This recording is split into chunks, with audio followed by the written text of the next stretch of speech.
আমরা অনেক সময় এরকম সমস্যার সম্মুখীন হয়ে থাকি যে একই নামের ডাটাকে সিরিয়ালি সাজাতে হয়।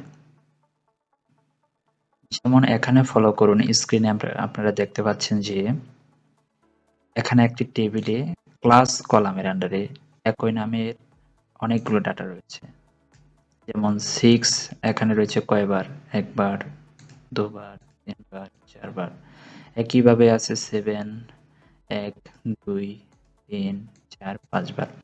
আমরা চাচ্ছি এই ডাটাগুলো সিরিয়ালি 1 থেকে 2, 3 থেকে 4, 5 থেকে 6 এভাবে আসুক, তাই না? সিরিয়ালি আসুক। 1 2 3 4 5 6 এভাবে সিরিয়াল আসুক। কিভাবে সিরিয়াল আসবে? একই নামে ডাটা 6 আছে 4 বার, তাহলে এটা সিরিয়াল যেন 1 2 3 4 এভাবে আসে। 7 আছে 5 বার, তাহলে 7 এর সিরিয়াল যেন 1 থেকে 5 পর্যন্ত আসে। তো আমরা এভাবে করার জন্য কাউন্টিভ এবং ইনডেক্স ফর্মুলা ইউজ করব। তো আমরা প্রথমে টেবিলের এই যে সিরিয়াল কলামের ফার্স্ট রোতে কার্সর রাখবো, তারপর আমরা ফর্মুলা বারে গিয়ে লিখবো ইকুয়াল কাউন্টিভ ব্র্যাকেট, পরে আমরা লিখবো ইনডেক্স।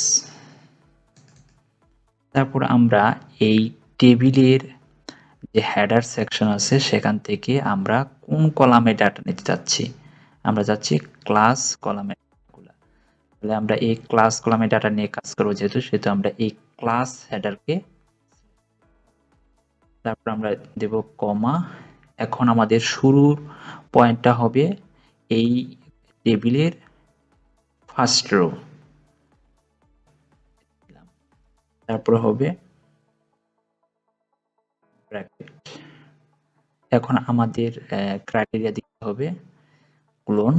এখন আমরা কি করব, এই টেবিলের যে ফার্স্ট রো আছে এটা আমরা শেষ বিন্দু বানাবো। হ্যাঁ, তারপরে কমা, আবারও আমরা এটাতে ক্লিক করব, তারপর ব্র্যাকেট দেব।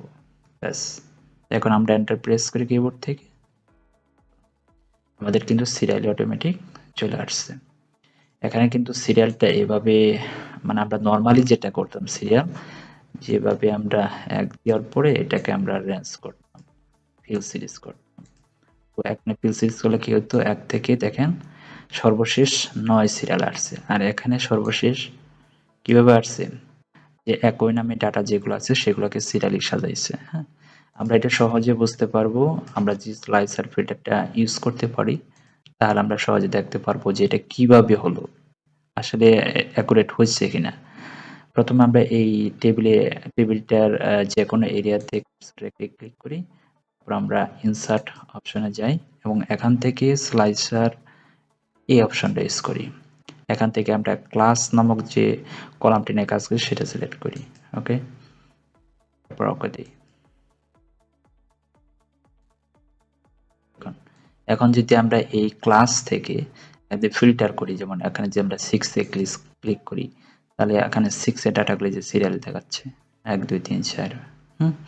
7 এ ক্লিক করলে 7 এর ডাটাগুলো সিরিয়াল দেখাচ্ছে 1 2 3 4। তো এভাবে আমরা আমাদের একই নামের ডাটাগুলোকে খুব সহজে সিরিয়াল করে আমরা আমাদের দৈনন্দিন কাজের রিপোর্টগুলা সুন্দর করে সাজাতে পারি।